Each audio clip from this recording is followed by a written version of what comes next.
Hi all. Today I'm going to tell you the plot of the 2020 sci-fi thriller The Midnight Sky. February 2049. An elderly man, Augustine, is suffering from an incurable disease. He remains alone in an observatory in the Arctic, watching space crews try to find a new planet suitable for life. The rest of the observatory staff has been evacuated, and the man now eats and sleeps alone.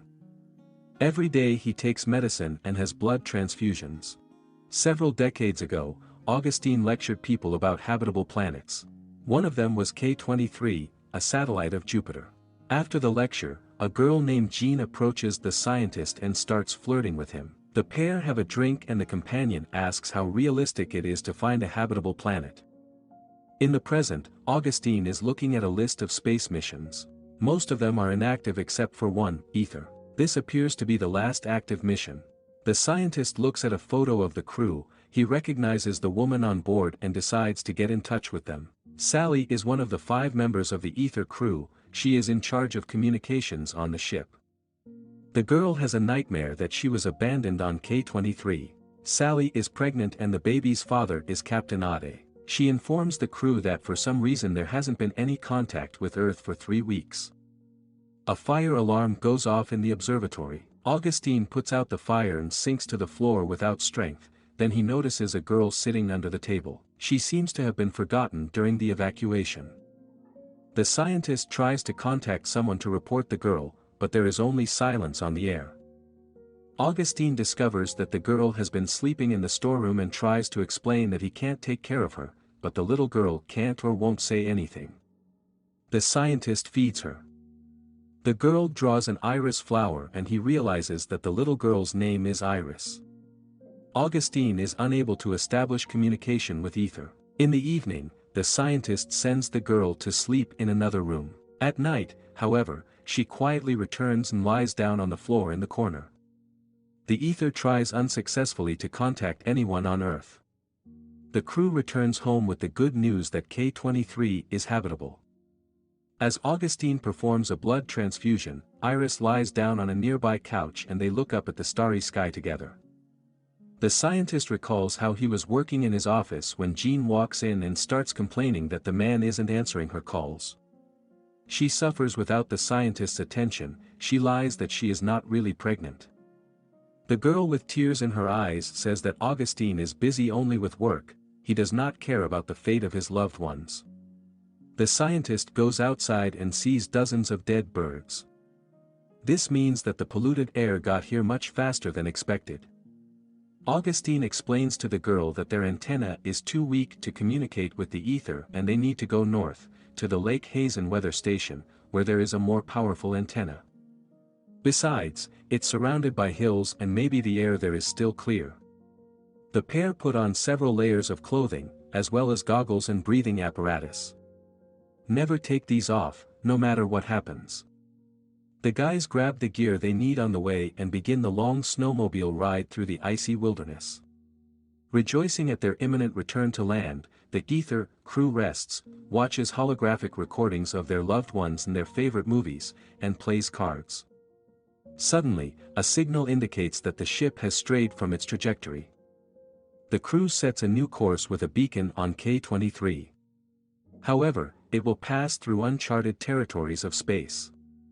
Augustine and Iris sleep in a tent in the snow, the air is still clear.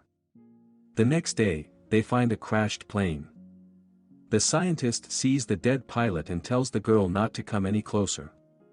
Inside, a badly injured man grabs Augustine's leg and begs him to put him out of his misery.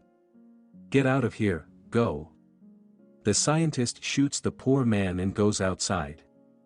He recalls meeting Jean again a few years later, along with their daughter. The girl grew up without her own father without ever learning of his existence. On Ether, Maya gives Sally an ultrasound and informs the girl that she is having a baby girl. A happy Sally tells Ade about it and the couples choose a name for the baby girl. Augustine discovers a small base and the couple decides to stay here for the night. Iris draws a woman and the scientist realizes that it is her mother. The man talks about the only woman he ever felt good with and the girl finally utters her first words, "Did you love her?" At night, the ice suddenly cracks and the station begins to sink. Augustine pulls Iris out the window and tells her to run, while he stays behind to get the most important equipment.